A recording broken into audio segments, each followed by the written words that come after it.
Hi there, everyone. So I'm really excited about today's interview. And the reason being that I'm sure that some of the information that's going to be shared in this video for some of you is going to be life-changing. So I'm delighted to have with me today, Alison Petty. So hello. Hi. And it was fantastic to have met you networking, because you are just the complete embodiment of the philosophy that we have here at It's All About Health, which is that there is always a solution to being able to live a healthier, happier, and pain-free life naturally. It might be just that you haven't come across what that solution is. And like I say, you're the embodiment of that, because you had the diagnosis of ME, chronic fatigue, and fibromyalgia. For 21 years, you had periods of being bedbound and in a wheelchair. And I'm quite sure over that time period, you may well have heard those words, you're just going to have to live with it. This is your life. This is the way things are.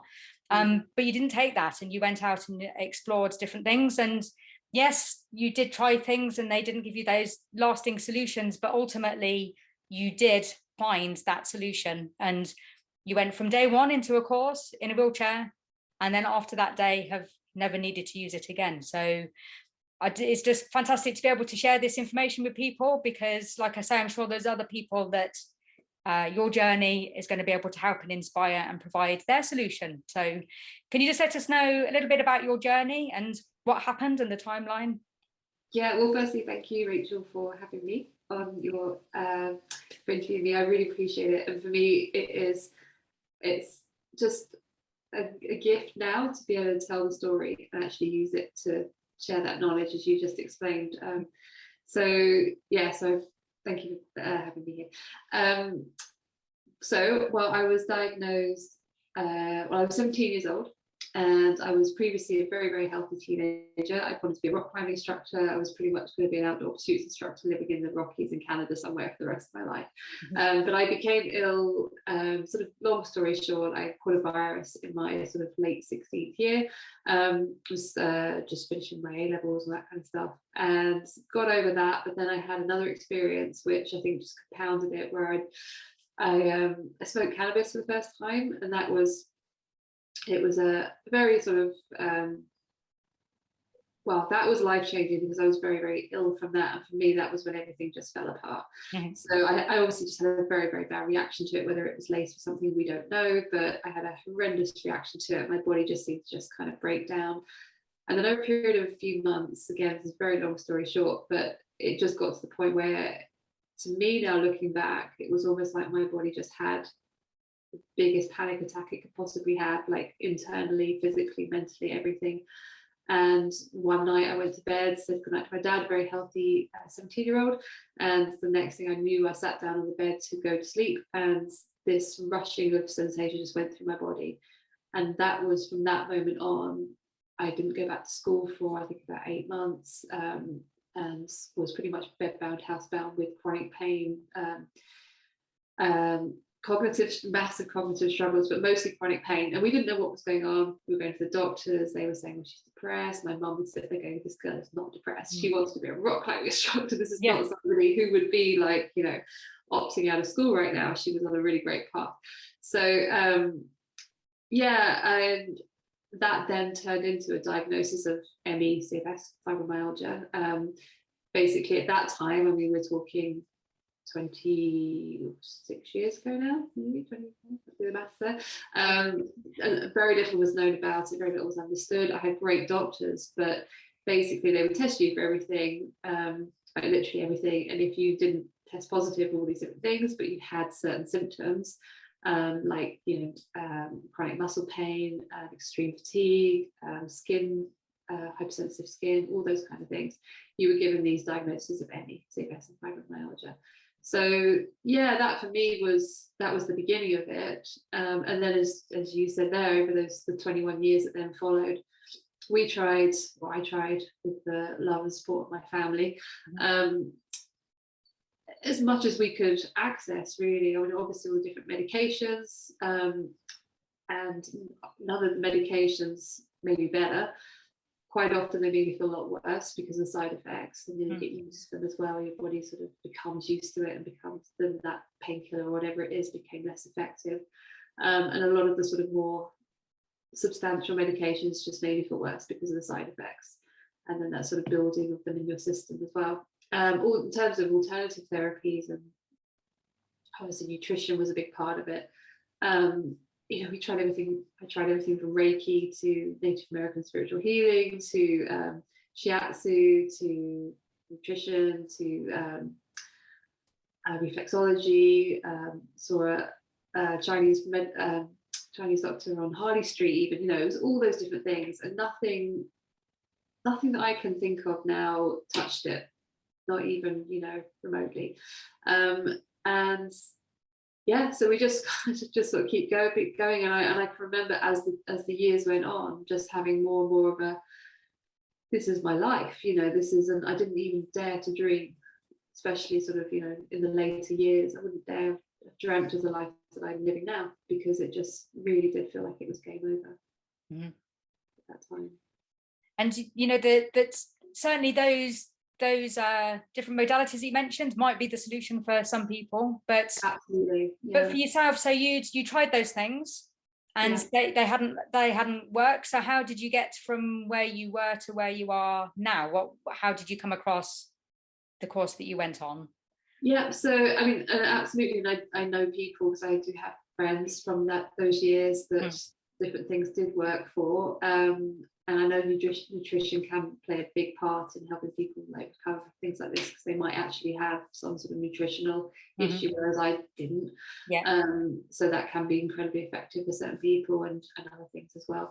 So for me, I ran when I think it was in 2001, when I was in an 8-year relapse that started in 2000, where I was predominantly bedbound for that period of time. But during that time, I started a website for ME, because there wasn't Facebook then, there wasn't any of those things, and my life had just been taken away from me. Like, again, I had a big relapse after sort of starting to live a bit of a life for a while, and started this website, which actually became a really big organisation.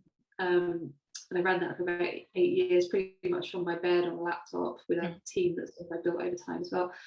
But we started to hear of this thing called the lightning process, which is a neurolinguistic programming NLP technique. But it was quite controversial back in those days, and it can still be now, because it's still that sort of not quite understanding how NLP can have such an impact on people's physical health. It's very well known, especially like the 80s, 90s and business world. So when I'm networking with people now, I'm like, God, I knew about this in business, but I had no idea this could help somebody get out of a wheelchair and, you know, give them their life back. So it's quite interesting seeing that reaction on people's faces that come from business background. But we were hearing of this thing called the lightning process. I was running this organization for some reason at that time, and I think the timing, I don't think it was that I wasn't ready for it. It just didn't click in that do this.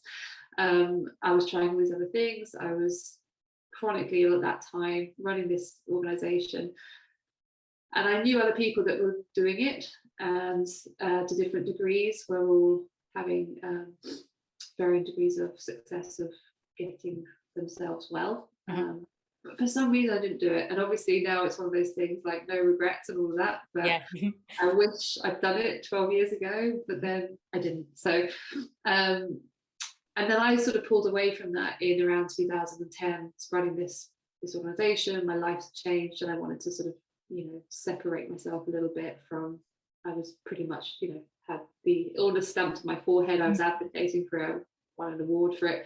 You know, it was pretty full on, but I was just in this very deep relapse. And I think on some level, which I now very much understand, I realized that language, that daily narration of talking about ME wasn't doing anything for my own recovery, getting myself back on my feet. Yeah. So so I pulled away from that for a while, and kept it running, but I had stepped away. And then I had a major relapse in 2012, 4 years of a serious relapse, where I was pretty much bedbound in a dark room. My friends and my family would bring food, and literally I can remember my mum, my dad coming around and very quietly washing up, and then putting food by my bed and sitting with me for 5 minutes and then having to leave. You know, I was really very unwell. and not being able to tolerate light as well, or conversation. So I was in this relapse, and I can remember very, very, very clearly, there was a particular day in 2012 where I was, I just remember my brain going, what the, have I not tried? Yeah, what the, have I not tried? It was very, very clear, very loud. And then followed with a, I am done. And it's interesting to me now, because I think I must have had that thought many times over the years. I don't remember anything like clear as that. But I am done. I can't do this anymore. It's giving me goosebumps just remembering hearing it. And then for some reason, my mind just went, what have I not tried? There must be something. What have I missed? And I suddenly thought of my friend Phil, who's a great friend of mine, and he's well, in my mind then, he put his recovery down to reflexology. So I called him, and I was like, who did you see? Like, connect me up. And he just went, well, yeah, that was massively helpful, but they've moved to Cornwall, so my heart sank. So that was my like glimmer of hope. And I was like, oh, no. But then he said, but it wasn't just that, it was also the lightning process. And I just remember my going, oh, that's that thing that people were always talking about. So anyway, we had a conversation. He reminded me how his partner at that time, she'd been in a wheelchair, I knew her, and she'd done it and hadn't been in a wheelchair since. I was like, how have I not, like, Anyway, I rang a practitioner, and over that course of that year, I discovered mindfulness practice as well while I was bedbound during that time, and had learned what the word neuroplasticity meant. Because when you're bedbound for very, very long periods of time, your brain tends to go a little crazy, and anything that's a tiny little thing that now wouldn't even factor on my scale of I'm going to stress about that would be like a demon, like a dragon or something, really like get out of control. So I discovered mindfulness, and over the course of a year had turned those crazy wild dragons into like just quiet. And through that, and through researching about doing courses on mindfulness, I learned what neuroplasticity meant. And when I rang this practitioner, she said, do you know what neuroplasticity is? And I just went, I'm in. And she laughed, and that was it. That was, and then I went on the course 2 weeks later, and everything changed. Yeah, wow. And we'll come back to the neuroplasticity, because that's literally where day one of that course, that was the last time you used a wheelchair. Is that correct? It was, except that this is a really good example of how effective this was. I did use it once. It was because I bought tickets for a Bruce Springsteen concert the year before, which was a real bucket list for me. But this was when I was a very big relapse. And I'd known over the course of that year, so we got wheelchair tickets because that was the only way I was going. And yeah, we knew that I was either going to go and probably be hospitalised if I had, or not go. Both are very depressing. But on this course, you're taught something on day 3, which is like a brain rehearsal, where you rehearse something that's a bit something. And essentially it tricks your frontal lobe into thinking that things already happened, and it was already, so you rehearse it to the best possible version of that event, and your frontal lobe thinks that thing's already happened. And I did this, sorry, I was going to say that's it, because your brain doesn't know what's real and what's imagined. So your thoughts are exactly what your brain believes. Exactly. It's like, oh, that went well, great. Yeah, that's it. And I'd previously been really tense about this thing, and from doing it, from the second I did that brain rehearsal, it was like all that weight went. I was like, oh, maybe I'll go, we'll see what happens. I went, I was taken in a wheelchair, and I think at that time I wouldn't have needed to use a wheelchair, just getting around, moving around, because everything was sort of under my control. But this one event was like, yeah, if you're going to do that, I've been in bed for pretty much 4 years. That's it, in the dark room. Suddenly it's Bruce Springsteen playing for 4 hours straight, Wembley Stadium absolutely packed to the max, and the drive from Brighton up as well.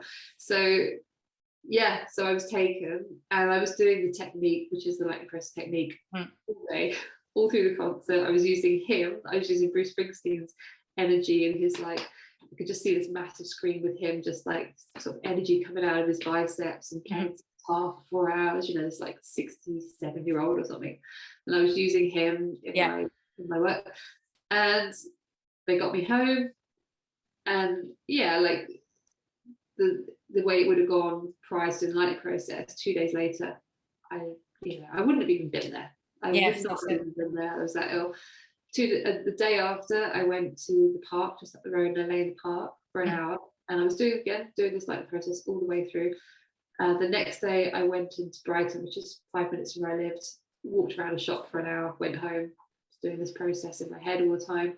The day after that, my dad came over and we potted in the garden. Nothing major, we just potted. Wouldn't have touched anything in the garden. Yeah.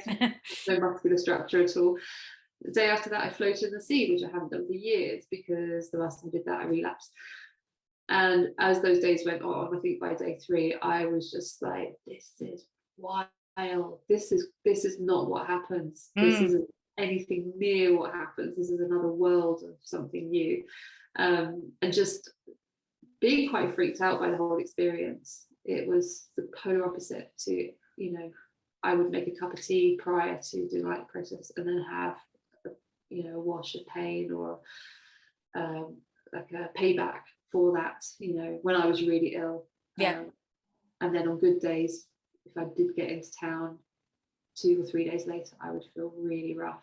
And that would go on for days, weeks, months, potentially. So going to a Bruce Springsteen concert, having been that ill for 4 years, having this like very steady, like there's no payback, there's no, I'm just still just gradually, So you've got to get used to the new normal then, haven't you? You've been pretty much half your life being unwell, and then that time, so and then it's an alien feeling then, isn't it? Not used to it. I had panic attacks. I remember being in Brighton in Churchill Square, ringing my practitioner at the lighting process one day because I was really panicking, like I can't, this can't be right. I was so freaked out, and she was just saying, just stop, just do the process on it, breathe, just take a moment, but do the process on it. And I remember standing in Churchill Square, sort of stopped aside, but doing this thing, and then like, right, okay, keep going and move on, and then just having to sort of move myself through that like, how is this possible? This isn't a thing. This can't be a thing, because this doesn't happen, but it was happening. Very much, experiencing it. And so on the course then you're taught things to then apply afterwards. Exactly, like what's the lightning process course like? What happens? Well, you're taught a very specific technique, which is like the lightning process technique, and it's over 3 days. This was 5 years ago, so it might be slightly different now. I'm about to do the training to be a practitioner of it, so I think it might be, it sort of gets adapted and changed as more is learned. But when I did it, it was 3 days, and you're taught this particular course, and then you also taught other things, like I said, like the brain rehearsal got me to the Springsteen concert. But essentially what I have learned since, which I didn't realize back then because I was just doing it, falling in love with the world of NLP and neuroplasticity, and like, this is incredible, all I've done is do something with my brain. I haven't taken a tablet, I haven't had to be poked, I'm just using my own brain, and this massive transformation is happening. So the actual lightning process it's sort of built on, it was created by Phil Parker roughly 20 years ago, who is an incredible NLP practitioner, hypnotherapy practitioner, and I've just been going through the training with him to now become a lightning process practitioner, but also get my masters, my NLP masters, and all that. And his incredible wealth of knowledge, and many times I've said thank you to him for also doing what he does, because it's not just me, it's given life back to so many people, many people that I know as well. But it's built on neuroplasticity, or harnessing on neuroplasticity with NLP, sort of self-hypnosis, coaching, self-coaching, our visualization skills, our language, which is a huge part of it, is the language we use. And that's one of my favorite things to work with people when I coach people, is the language we're using, because of the impact that has. We know that the impact it has on other people when we speak to them and the things they say to us, but the impact our language has on ourselves is huge. So it's kind of a mix of that built into this technique that you do, and you do it repeatedly. And essentially what it does is it switches off our fight or flight.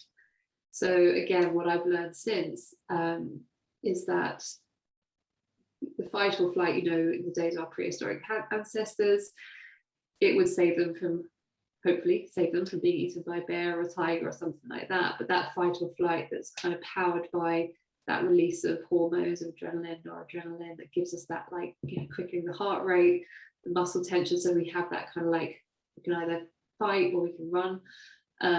Once that danger passed, that would switch off and we'd go back to, you know, cooking around the campfire and all that kind of stuff. But in modern society, modern stresses, we tend to constantly be in some kind of state of stress, unless we're very lucky and we live a life that doesn't cause that. But, you know, I think most people can relate to, you know, even things like bereavement or breakups or giving an interview. You know, there's a certain amount of like, oh, like I'm kind of bringing my game and I need a bit of something for that. So there's a little bit of, I mean, it's a good kind of stress, but often life brings a lot of bad stresses. And that's I'm going to say it's that good and bad stress element, isn't it? It's the stress that happens and it's past and you've forgotten about it is one thing, but a stress that's past and is still playing out in your mind or still there, or like you say, modern day life, there's pings and tings and everything's 24/7. It's just a bombardment, isn't it? And if you're then constantly in that stress state, you can't recover and heal. Exactly. And all of that, you know, if it is a constant thing, you know, especially as you say, it tends to in modern life not just be one thing, and it's just like, oh, what's next? There's going to be something. That's it. And we just kind of feel like we're just like battling through all this stuff, and it's just like, okay, actually we're not. This is all the outside world stuff, and this is, you know, when I'm working with people, quite often what people come with is just like this feeling of overwhelm.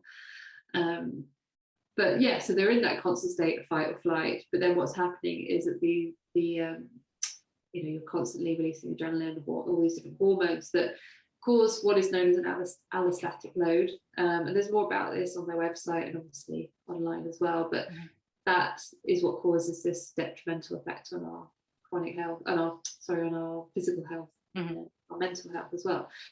So in a nutshell, this lightning process technique switches off or enables us to switch off that fight or flight.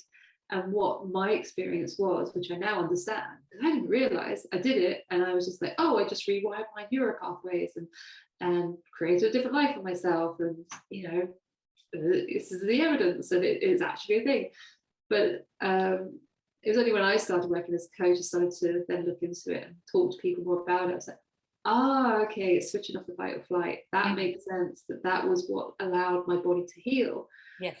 Over the course of that sort of, for me, I think I sort of say it was around about a year before I felt ready to go off and live and, you know, spread my wings and test the waters of the world. So over that year, I was still living in Brighton. Daily, I was doing this technique 10, 15, 20 times a day on the old symptoms and anything that was still around.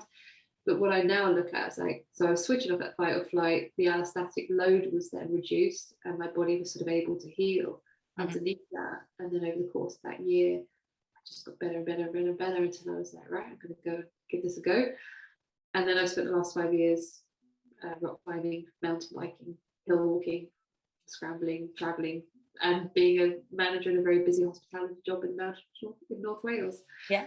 And living in my van as well for 2 years, 2 of those years. So yeah. Adventurous. Yes, yeah, and you know, there was that commitment, wasn't there, for, I don't know if it's the same for everybody, like you say, that 12 months of repeatedly doing those processes, but 12 months out of your life to then be able to go off, and for you that being the rock climbing and the mountain biking and traveling around in your van, just crazy adventurous. You know, it's well worth putting that consistency in and that effort in for a lot, the life that has had, as to how it could have been otherwise.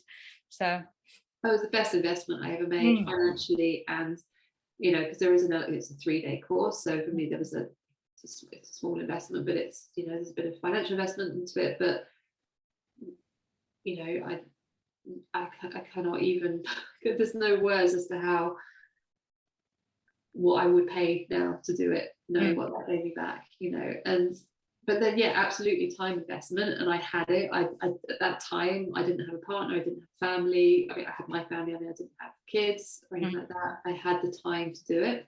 Yeah. But also, I think for me, as soon as I saw the shift, which was in the first night, I remember I came off my medication that first night of being on the course. I had the best sleep I'd had in a long time. Yeah. And I was like, okay. And it was literally daily things like, oh, okay, that's different. That's not the same. I remember I had really, really intense restless leg syndrome.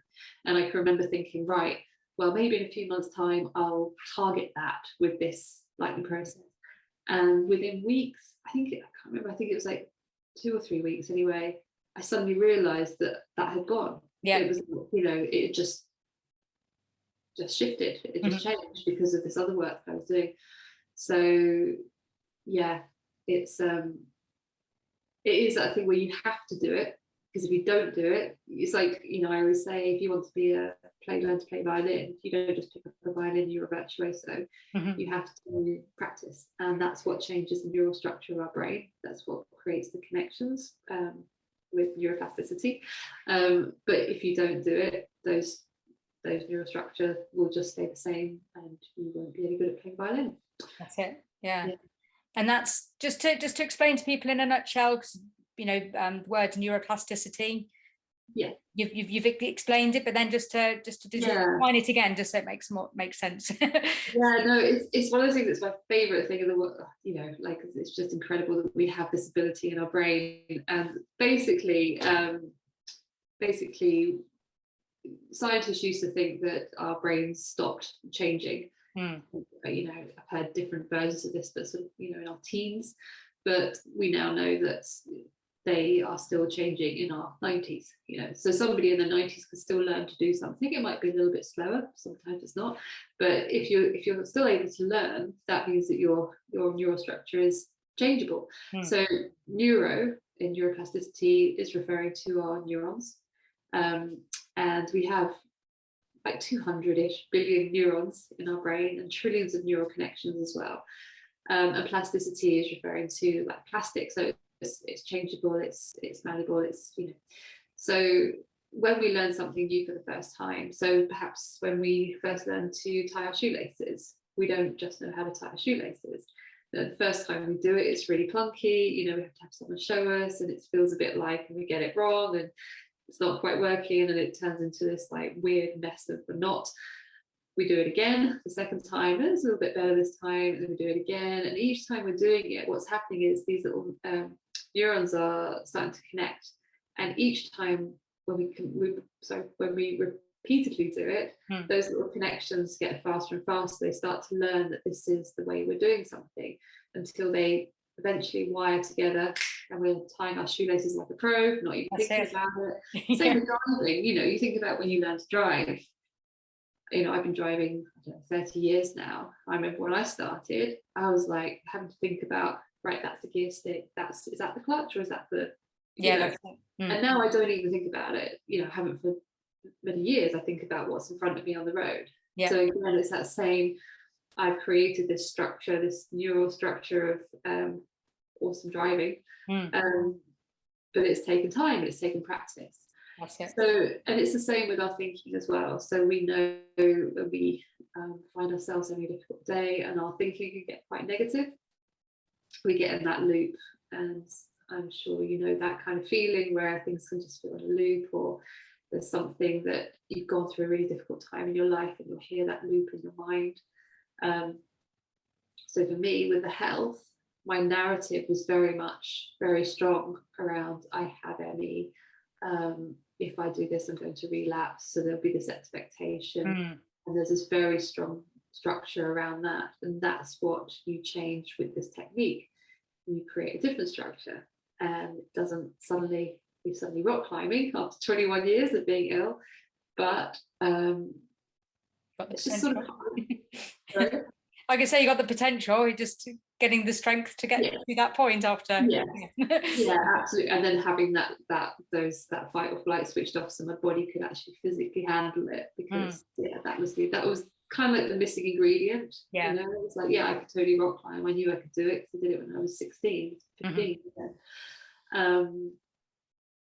Does that explain neuroplasticity? Yeah, it does perfectly. And yeah, it's like you say, it's that by creating those new thoughts, and you know, at first it might be a tiny little path, and then over time you keep reinforcing that, and then it becomes a super highway. And you know, it's the go-to thought that your brain automatically has. You know, it becomes your new normal. Yeah, you've kind of worn the groove in. If it was a record player. But I remember that with the research to the fact that your brain never changes. The initial research that, unfortunately, was animal studies, but it was the rats were in an environment that never changed. So yes, their brains never changed because nothing changed. And yeah, that's like I said, by changing the environment as to what you're physically seeing or in your mind, like you say, your body responds and it adapts and creates that for you. Just reminded me, one of the things on the course that different practitioners might do different things, but one of the things it was recommended that we did, might have been on the second day, was when we got home, was to move our furniture around. And change that, was changing clothing that we would normally wear when we didn't feel well. I mean, I was like all for that. I got rid of I got rid of a lot of clothes that were kind of like anything relating to that time in my life. Stillness. And that's really powerful. And when I'm explaining, what NLP is, so just to give a little bit of explanation of that as well, when I'm talking to clients about that, I often say it's like, if you have a room in your house that's really cluttered and you go in there and it feels really stagnant and it's a bit stuck and there's no air. With NLP, like we go into that person's inner world and move that furniture around, open the windows and get some air coming through, but just change that, moving the furniture around of the brain of how they're seeing their life and what their structure. So NLP is very much about the structure of our life experience as well, and creating a different structure. Sometimes think of it as scaffolding as well, like taking off old scaffolding. So I took a lot of old scaffolding and started to put new scaffolding in place to create this life that I'm now living. And talking to you, I would never have dared to dream that I'd be having this conversation now and be in the position I was, because it was so painful. Yeah, that's it. Consistently not. I mean, it wasn't like giving up. I mean, clearly, I didn't give up, but it was just like, I've tried everything. I know, that's it. I've had enough. Where is the thing? And I feel like I got lucky, but I put the work in. Yeah, that's it. Yeah, definitely. Huge. And then the important message that I heard amongst that as well is that if people have maybe tried just purely NLP or hypnotherapy, the mindfulness aspect, that the lightning process takes that, like I say, into a very specific technique. So not to discount the possibility that this could still be the thing for you. Yeah, very much so. And with NLP or I believe CBT as well, it's not an exact science, and which is one of the things I love about it, and it's very unique to the person. You do need to be in the right place, and that could mean lots of different things for different people. So again, that's not like a black and white thing, but I know for me, the reason I didn't do it beforehand, as I said, I don't think it wasn't because I wasn't ready. Who knows? But I think I still would have been like, oh my God, this sounds like amazing. Let's look at this. But it might be for somebody that, they're not quite ready. They're not quite in the right place, but it's something that's of interest. But for other people, it might just not be right for them. And if it's not right for somebody, then they're not likely to then do what's then needed to physically do, which is the repetitiveness of it, because it is a lot of work. But when you're in the right place, it's like, this is the best work of my life. Like I was literally 20 times a day plus doing this thing for a good year, and then I started to use it for all kinds of other things. With it as well, just to add that. I remember a few months in going, right, I'm going to use this on my fear of getting in the dentist chair, because I was terrified. I hadn't been for years. I mean, I had problems, but because I was too ill, and I rang my practitioner and I said, right, how do I deal with that? And she said, just do the process.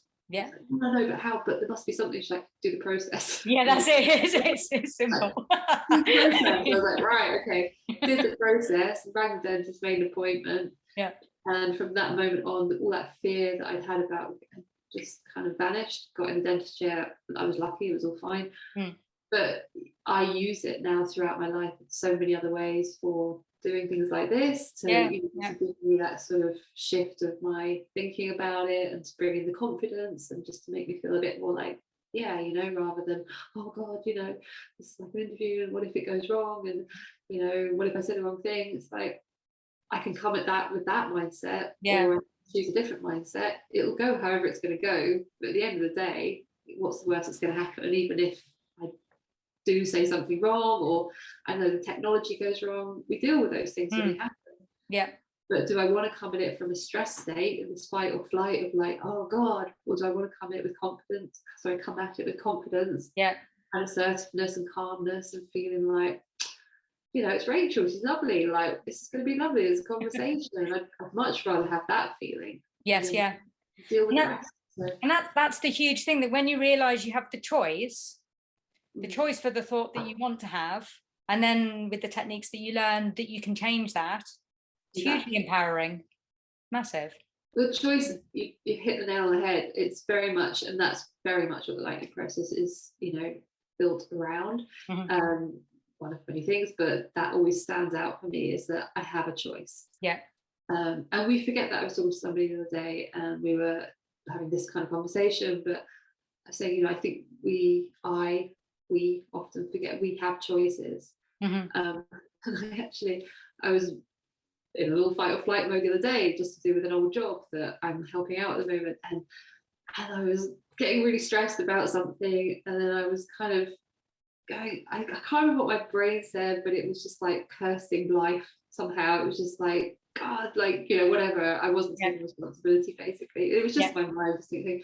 And then it was almost like I heard life go, well, you could make better choices. Like, you know, as if it was a person going, don't blame me, like you chose this. And I was like, oh yeah. But it's exactly that, of like, yeah, we make these choices. And sometimes we've made choices which we then regret, but then make another choice. Yeah, very much. Another choice, you know, it's a beautiful part of being a human. No, massively. Yeah, very much. Now, two final questions. I could talk with you all day, but that's not helpful for people. I just love the mindset thing. But so just two things in around the lightning process. So one, from what you've said, it sounds like there's also a lot of support. It's not just, here's the 3 days and off you go, you're on your own. Is that correct? It sounds like you can check in afterwards, or there's. I was very much, I remember my practitioner back at that time, I was able to, I mean, again, it depends on who your practitioner is. I know when I'm a practitioner, that will be very much part of my, you know, obviously with boundaries and with a reason, and obviously with all that, because once you've done the course, you know, you're doing the course. But I remember in mine, I was able to ring her. You know, I was having a panic attack in Churchill Square, saying, what do I do? Yes, yeah. What do I do about the dentist? And I very much felt like there was someone there. And now I'm actually going through the whole process. It's a very, very intensive process where you have to do a clinical diploma in NLP, coaching and hypnotherapy, and then a master practitioners in NLP and hypnotherapy, and only then can you do the lightning process. So it's really like very intensive. And there's like a real family atmosphere with the institute as well. So yeah, again, it is down to the individual practitioner, but I've only ever come across that being something that's, you know, part of it. Just go, you know, right, off you go, good luck. Yeah, that's it, see you later. I mean, you know, it sounds like it's a big part of the culture, which is fab. And I'd like to say, having all that in-depth training, and so for you, that you can help people now with the training that you have done, but it's June 2022 that. To actually be so if somebody wanted to do the lightning process with me, I believe it'll be somewhere around the end of June that I will be, you know, signed off as. But I already work with people, you know, as part of my coaching practice. So I work with people with coaching conversation, which in itself can be incredibly powerful, and quite often is more than enough. So for me, coaching is, well, not just me, coaching is about it's very different to mentoring, very different to counselling. It's very much about moving the person forwards. And you know, I always say to people, I'm not going to give you the answers, but I'm going to ask you the questions to help you figure out the answers for yourself. That's where coaching is really empowering, which I love.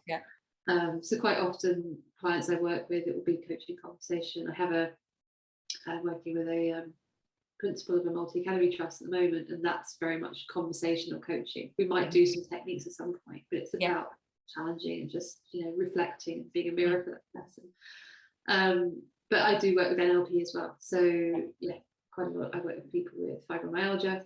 I'm definitely not fibromyalgia girl, you know. I work with all kinds of different people, from a principal to a 12-year-old boy who couldn't get into school because of anxiety, and in 2 sessions he could get back to school with a big smile on his face. And we, with some NLP techniques, use this visualization to help him reframe, change his perspective on things, move that furniture around of things that were feeling really big and overwhelming, just change them, and maybe did all kinds of weird, wonderful stuff, like cool stuff with changing the colours, making it feel nicer, looking at words like confidence, making that big. And I could just see, you know, his body language changed, and at the end of it he was much more an upright little 12-year-old kid engaging with me as opposed to hunched over. So I work with NLP. Perfect. And now I know I should have asked this question before just mentioning that. So it's back to the lightning process. So you mentioned that sometimes people, you know, you ask questions, or there's a questionnaire before kind of embarking on the lightning process. So you mentioned sometimes people aren't necessarily ready for it right now. So if somebody's inquiring, do you give help and guidance as to how someone can get to that stage, or other options that are available to them? Yeah, I mean, I can do, if anyone is interested in now. As I said, there's people that I can refer, and I can obviously connect them with the head office, with the team. But again, go back to my experience. I mean, I was somebody that was ready, but I remember, maybe I've found that out since, but if somebody isn't ready, they don't just go, no, you can't. You know, they'll say, okay, you know, they'll have conversations with you, see what can be done to help you. You know, it might just be that it's a bit of understanding. It might be that it's just understanding a bit more as to what neuroplasticity is. Some people are a bit more analytical and they need to know. Other people have no idea what this is, but I heard it worked for that person, so I'll do it. And I mean, that was the best advice I actually got from the friend of mine, the guy who I rang at that time, and his partner, who had not been in a wheelchair again after being in that course. And she was actually, I think, the only person that stayed at the practitioner's house because she was that ill, that that was the only way she could do it, and the practitioner let her stay over. And she left that place not in a wheelchair ever again. And she has 2 kids and living a very happy life. But but she said to me, just go as an empty vessel. You know, that's the best advice she could give. Just do what they tell you to do. Be an empty vessel and do it. And you know, and that's, I like to understand. I want to know, because I'm like, what is this thing? You know, I want to understand what it's doing. But I then found that all out afterwards. But yeah, they do work with you to sort of help you get into that place. And then if it's still not right, you know, it's not right. And something else will be right. But that's it. There's something for all of us. Exactly. I do think that as well. I do think, for me, this isn't like, you know, if I met somebody with fibromyalgia, I wouldn't be like, you have to do this because this is what's going to get you better.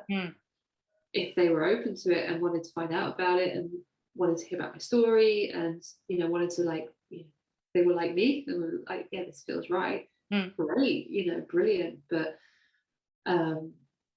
there's no, you can't force something to be right for somebody. You can't force somebody to fall in love with you, or, you know, you can't. It's got to be the right match at the right time.